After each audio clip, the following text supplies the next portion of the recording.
আমার নাম অনিতা এবং আমি মার্কেটিং এক্সিকিউটিভ পদে চাকরি করছি। আমি জানতে চাই যে আমি আমার এক মুসলিম বন্ধুর কাছ থেকে শুনেছি যে শেষ পর্যন্ত সকল মুসলিম নাকি জান্নাতে যাবে এবং যারা অমুসলিম তারা সবাই জাহান্নামে যাবে। তো আমি এই বিষয়ের ব্যাখ্যা জানতে চাচ্ছি। আমি জানতাম যে প্রত্যেকের চূড়ান্ত যে ফয়সালা হয় তা নিজের কর্মের ওপর হয়। তো আমি এই বিষয় সম্পর্কে সঠিক ব্যাখ্যা চাই যে সকল মুসলিম জান্নাতে যাবে এবং অমুসলিম যাবে জাহান্নামে। যদি সবাই তারা ভালো কাজ করে, যদি অমুসলিম ভালো কাজ করে, তাহলে কেন তারা জাহান্নামে যাবে? বোন সুন্দর প্রশ্ন করেছেন যে ওনার এক বান্ধবী বলেছেন যে যারা মুসলমান তারা আখিরাতে জান্নাতে যাবে, অমুসলিমরা যাবে দোজখে।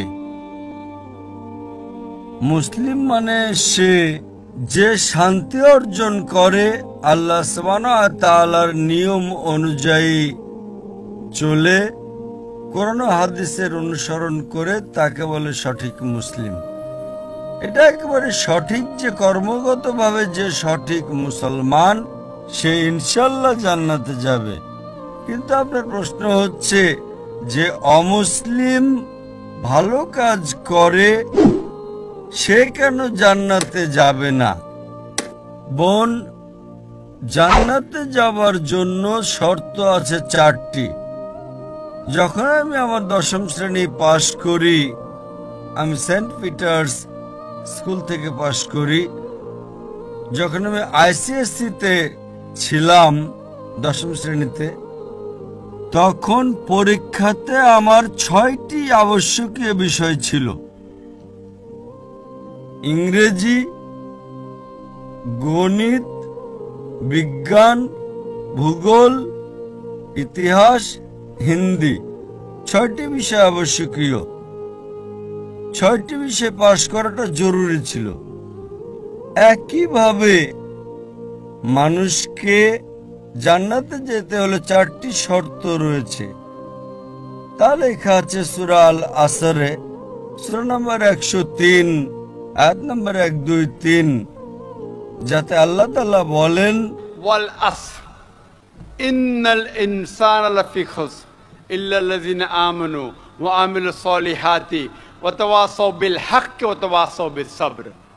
আল্লাহ সুবহানাহু ওয়া তাআলা শপথ করছেন সময়ের, আসরের। নিশ্চয়ই মানুষ ক্ষতিগ্রস্ত শুধু তারা যারা 4টি বিষয়ে সাফল্য লাভ করে, তারা ক্ষতিগ্রস্ত নয়। আর সে 4টি বিষয় ঈমান, নেক আমল, মানুষকে সত্যের উপদেশ দেওয়া ও ধৈর্যের উপদেশ দেওয়া। যেভাবে আমাকে 10ম শ্রেণী পাশ করার জন্য 6টি বিষয়ে পাশ করাটা ঠিক জরুরি ছিল।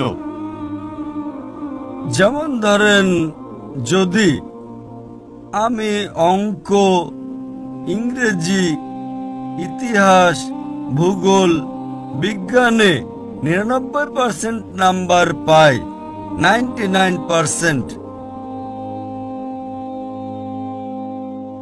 এবং হিন্দি বিষয়ে শুধু আমি 10% পাই এবং পাশের নম্বর 40% হয়, পাশের জন্য 40 নম্বর প্রয়োজন।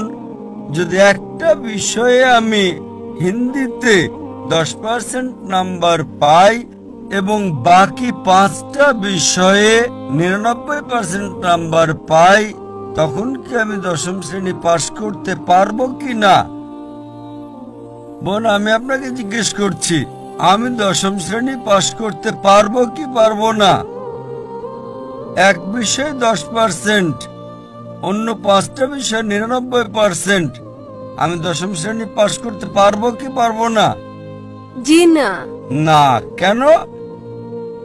যেহেতু আমি হিন্দি বিষয়ে 10% নাম্বার পেয়েছি, হোক অন্যগুলোতে 99%, হিন্দিতে 10 নাম্বার ফেল।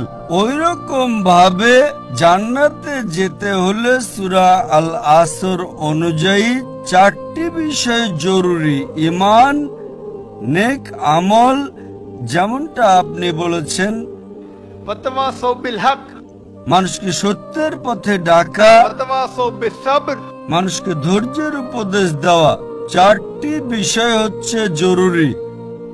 এই 4টি বিষয়ের মধ্যে যদি একটিও বাদ চলে যায়, বিদ্যমান না থাকে, যদি আপনি একটি বিষয় ফেল করে থাকেন, আপনি জান্নাতে যেতে পারবেন না।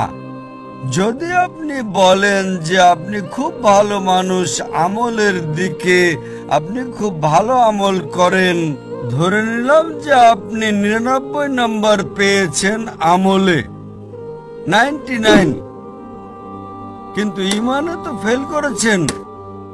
আপনি এটা মানেন না যে আল্লাহ এক এবং মুহাম্মদ সাল্লাল্লাহু আলাইহি ওয়াসাল্লাম শেষ পয়গম্বর, যা সকল ধর্মগ্রন্থের মধ্যে লেখা আছে। তো আপনি ঈমানে ফেল।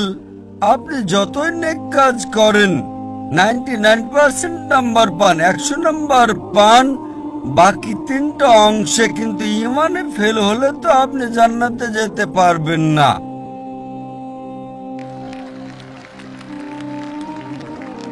এই একইভাবে যদি কোনো মানুষ হয় নামে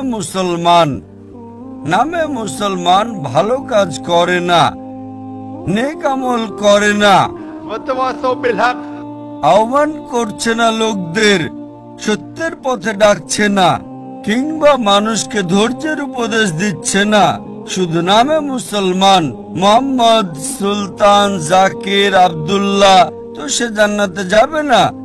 তাকে জান্নাতে যেতে হলে ঈমান, নেক আমল, মানুষকে সত্যের উপদেশ ও ধৈর্যের উপদেশ দেওয়া, 4টি বিষয় দরকার।